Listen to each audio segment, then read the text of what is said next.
영국 런던에 화이트시티 지역을 연고지로 둔 축구팀이 하나 있습니다. 바로 퀸즈 파크 레인저스. 1882년 창단되어 140년의 전통을 자랑하는 팀입니다. 우리에겐 다소 생소할 수 있지만 2005년 영국 맨체스터 유나이티드에 입단해 7시즌을 뛰었던 박지성 선수가 2012년 7월 이적한 팀으로 우리에게 잘 알려져 있죠. 그런데 이 팀엔 굉장히 미스터리한 선수가 한 명 있습니다. 그의 재능은 영국의 대표적 스트라이커 웨인 루니와 견줄만 하다. 등번호 30번의 공격수. 하지만 세상 어디에도 존재하지 않는 선수입니다. 2020년 11월 25일 퀸즈 파크 레인저스는 응원하는 모든 서포터들에게 파란색과 흰색 옷을 입어달라는 요청을 합니다. 그리고 모든 선수와 팬들은 경건한 마음으로 응원가를 부릅니다. 15년 전인 2006년 5월 18일 오후 3시 35분 영국 런던의 엣지웨이에 있는 런던 아카데미에서 한 학생이 사망하는 충격적인 사건이 발생합니다. 가슴에 흥건한 핏자국, 학교를 마치고 나오던 도중 당한 끔찍한 살인사건이었습니다. 급히 화이트채플에 있는 로얄 런던 병원으로 피해자를 이송했지만 3시간 후 결국 사망하게 됩니다. 사인은 날카로운 흉기로 심장을 관통당해 혈액이 모두 빠져나온 과다출혈로 인한 사망. 피해자는 이 학교에 다니던 15세 키안 프린스였습니다. 사건이 보도되자 영국 전역은 충격에 휩싸입니다. 도대체 이 어린 학생이 이런 끔찍한 피해를 입은 이유는 무엇일까요? 당시 현장엔 귀가를 하던 학생들이 많아 목격자도 많이 있었습니다.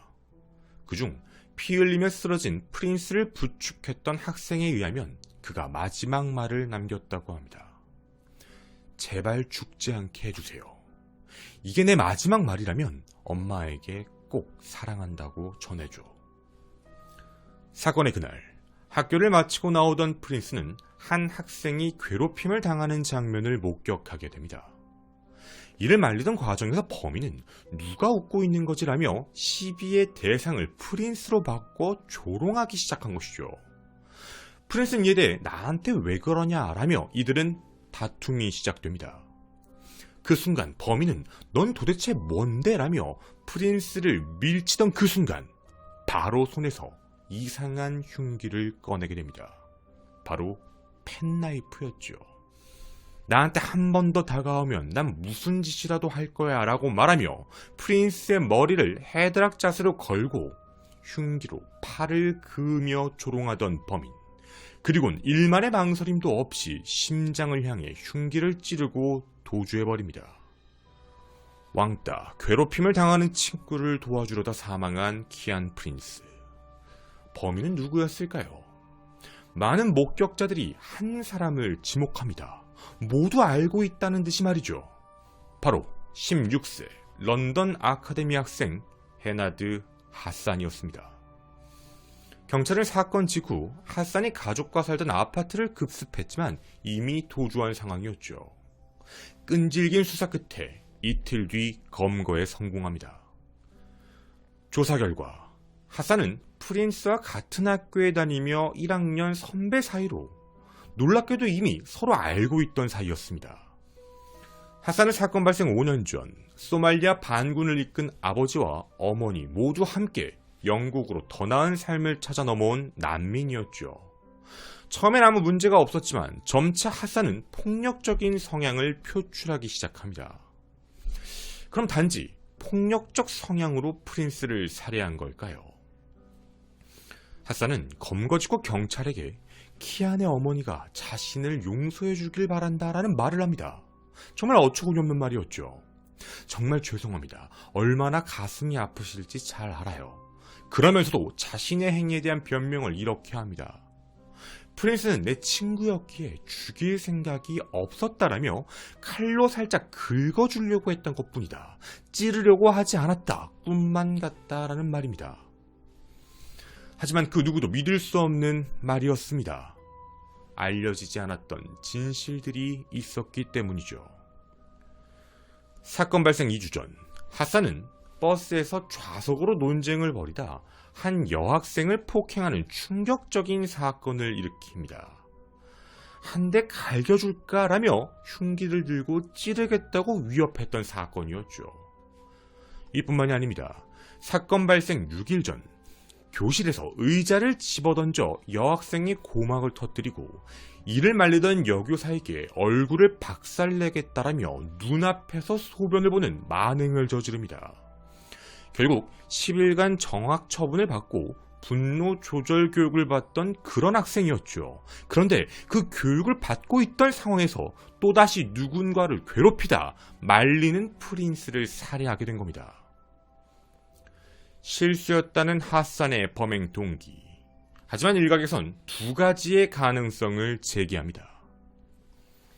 첫 번째, 더그팸. 영국에선 더그 패밀리라고 부르는 갱단입니다.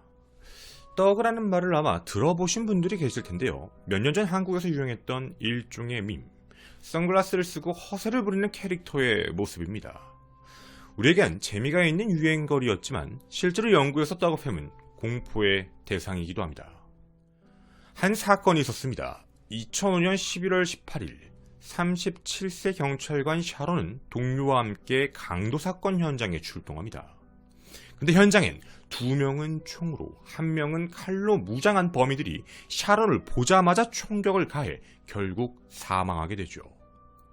범인들은 더그팸이라고 불리는 소말리아 갱원들이었습니다.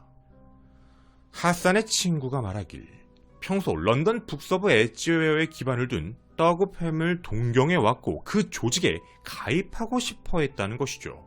그런데 이곳은 아무나 가입을 시키는 게 아니었습니다. 누군가에게 칼을 사용해 자신을 증명해야 한다라는 조건이 있었죠. 소말리아 갱 문화에 집착을 한 하산이 프린스를 공격했다라는 것입니다. 물론 경찰은 갱단과의 연결 증거를 직접 찾을 수 없어 입증하지를 못했고 단순히 허세로 살인을 저지른 것이다 라고 판단할 뿐입니다. 두 번째, 교내에서 도는 소문이 있습니다. 교내에서 인기가 많았던 프린스, 특히 눈에 띄는 축구 실력으로 굉장히 인기가 많았던 학생이었습니다. 하산은 스스로 농구를 잘한다는 자부심이 있었지만 프린스의 재능과 인기를 평소에 부러워해 질투를 하다 범행을 일으켰다는 이야기입니다. 하산은 이를 강하게 부정합니다. 부러워서 그런 게 아니다라면서 말이죠. 2007년 7월 2일 올드베일리에서 열린 재판. 하산은 자신의 살인 혐의를 전면 부인하며 과실치사 혐의, 즉 죽일 의도가 없이 발생한 일종의 사고다라고 주장을 하게 됩니다. 자신이 가지고 다니던 칼은 일종의 장난감일 뿐이다 라면서 말이죠. 이 말은 지역 언론을 타고 일파만파 퍼지며 비난 여론이 일게 됩니다. 켄 리빙스턴 당시 런던 시장은 이 사건에 대해 칼을 소지한 자에게 최고 징역형을 선고할 걸 권고할 것이다 라고 밝히며 2006년 새로운 법이 제정되어 영국은 칼을 구입할 수 있는 연령도 16세에서 18세로 올라가게 됩니다. 그만큼 큰 이슈였던 사건이었죠. 재판 당시 나와일 검사는 칼은 장난감이 아니다. 어떤 학생도 친구가 다치거나 죽는 위험을 감수하며 살아서는 안 되며 학교 밖에서도 절대 안 된다라며 엄중한 처벌을 요청합니다. 재판관은 이를 받아들여 하산은 양심의 가책을 거의 보이지 않는다라고 말을 합니다. 이 사건은 공공장소에서 칼을 뽑아 비무장 상태의 피해자의 심장에 찔러넣은 끔찍한 사건이다라며 하산이 주장한 과실치사 혐의를 전부 무시하고 살인죄로 유죄, 종신형을 선고하며 최소 13년 이상을 복역해야 가석방 심사를 받을 수 있는 판결을 내리게 됩니다. 꿈 많던 어린 소녀는 그렇게 말도 안 되는 범죄의 피해자로 세상을 떠나게 되었습니다. 키안 프린스, 실제로도 뛰어난 축구 재능으로 2004년 퀸즈파크 레인저스 유소년팀에 계약한 유망주였죠. 당시 1군 감독이었던 게리는 확실한 미래가 보장되는 선수였고 매우 재능 있는 젊은이였다라고 말하며 구단 자체도 프로 선수로 영입할 계획까지 있던 선수였습니다. 실제로 미래의 영국 축구를 이끌 제목이라고 판단할 정도였죠. 앞날이 확실했던 그런 축구 선수였습니다. 가슴 아픈 죽음을 바라본 아버지 마크 프린스. 그는 과거 WBO 복싱 챔피언으로 2007년부터는 키안 프린스라는 이름의 재단을 설립하여 런던에서 일어나는 폭력과 칼범죄의 근본 원인을 해결하기 위한 캠페인을 벌이고 가족이 없거나 가정 형편이 어려운 청소년들의 건강한 스포츠 활동을 지원, 코칭해왔습니다. 다시는 아들과 같은 피해자가 나오지 않길 바라는 마음으로 폭력 근절 운동에 앞장서고 있습니다. 또한 퀸즈파크 레인저스 구단은 영국 최고의 스트라이커가 될 수 있었던 선수이자 자신들의 구단 유망주로 허무하게 세상을 떠난 프린스를 기리기 위해 최고의 골을 넣는 선수에게 주는 상 이름을 키안 프린스 골 오브 더 시즌이라는 명칭으로 만들기도 했지요. 심지어 2019년 6월 더욱 놀라운 일이 발생합니다.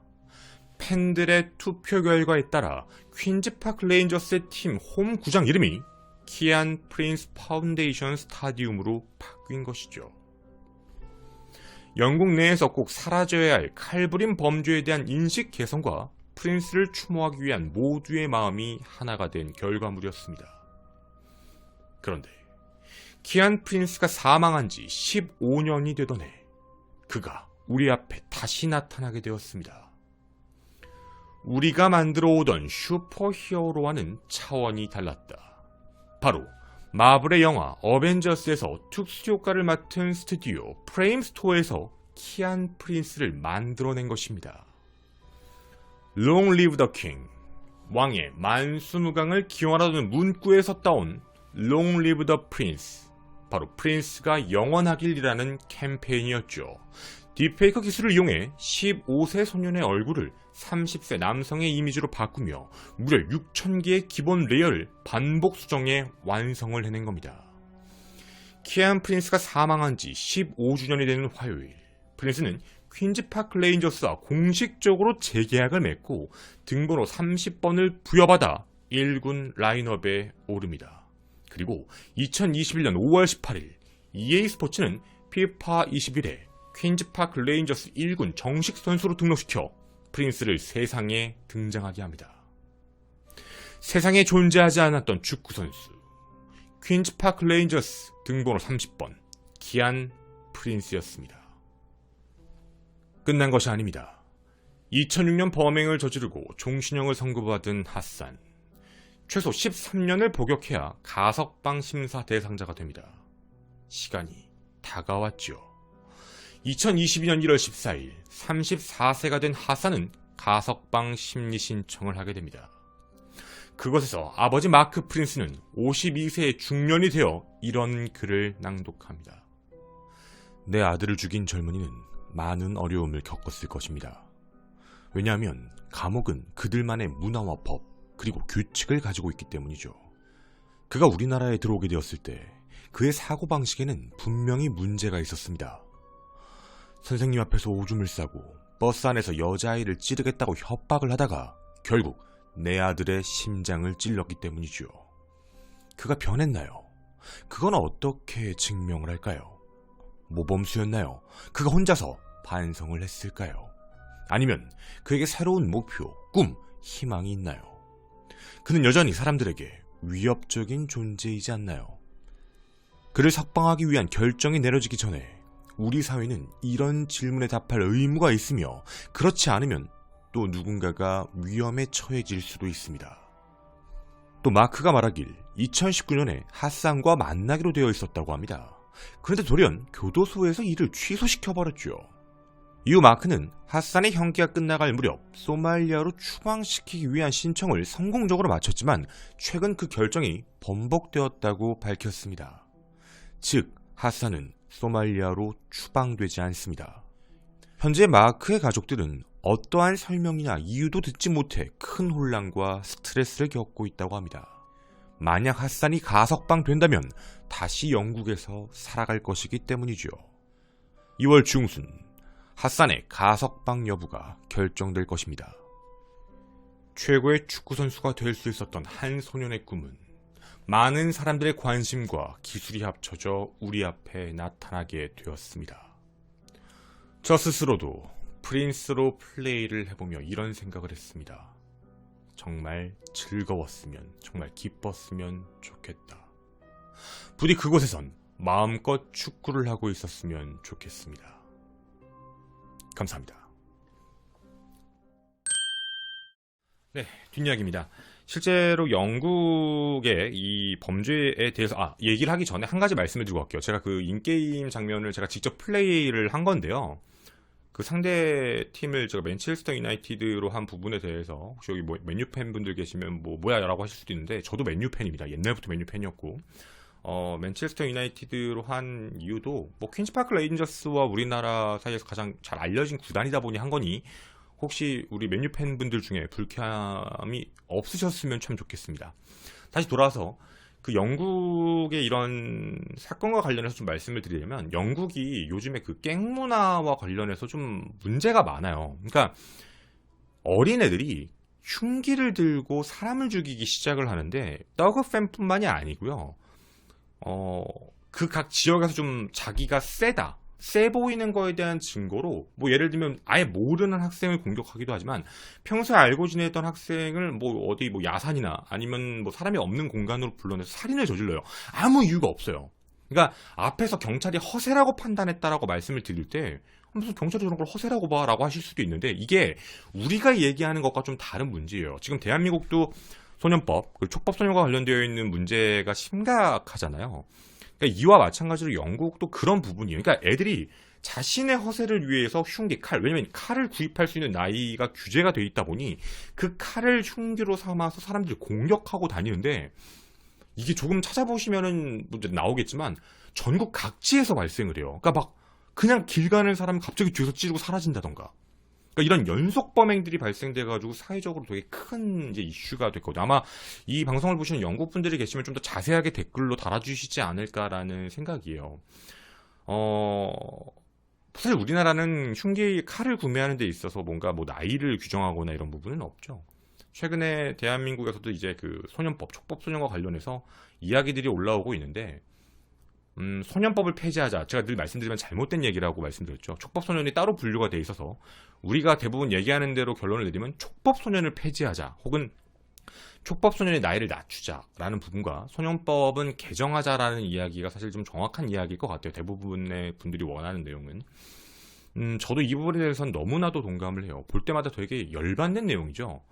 얼마 전에도 경찰관을 상대로 해서 말 그대로 해봐 마음대로 해봐 죽여봐 이런 식으로 해봐 마음대로 할 수 있으면 해봐라는 것들도 있고 한 가게에 가서 테러 행위를 저지르는 경우들도 있고 이제는 그런 인식이 많이 없지만 철없을적 철이 없어서 어린아이들이 절대 그런 행동이 아니죠. 지금은 이게 범죄의 수단까지 가고 있고 점차적으로 진화하고 발전하고 있다고 생각을 해요. 그래서 저도 개인적으로 대한민국에서도 촉법소년과 관련된 부분을 폐지까지가 힘들다고 하면 범죄 상황선을 낮추고 그리고 저 개인적인 생각으로는 촉법소년이든 아니면 소년법이든 우리나라에서는 특정 범죄에 대한 가중처벌이 있잖아요. 저도 특정 범죄, 특히 제 개인적으로 성범죄도 마찬가지고 살인도 마찬가지고 누군가의 인생을 파괴시키는 행위에 대한 그런 강력범죄에 대해서는 소년법 적용이 없었으면이라는 생각이에요. 교화, 개정, 개선, 바꿀 수 있는 여지가 있다라고 하실 수도 있을지는 모르겠지만 피해자들의 입장 그리고 보통 사람들이 바라보는 입장에선 몇십 년 지나면 나와서 그 젊은 나이에 걔가 뭘 하겠어 라는 생각이 들거든요. 강력범죄에 대한 처벌이 꼭 있었으면이라는 조심스러운 생각입니다. 네, 감사합니다.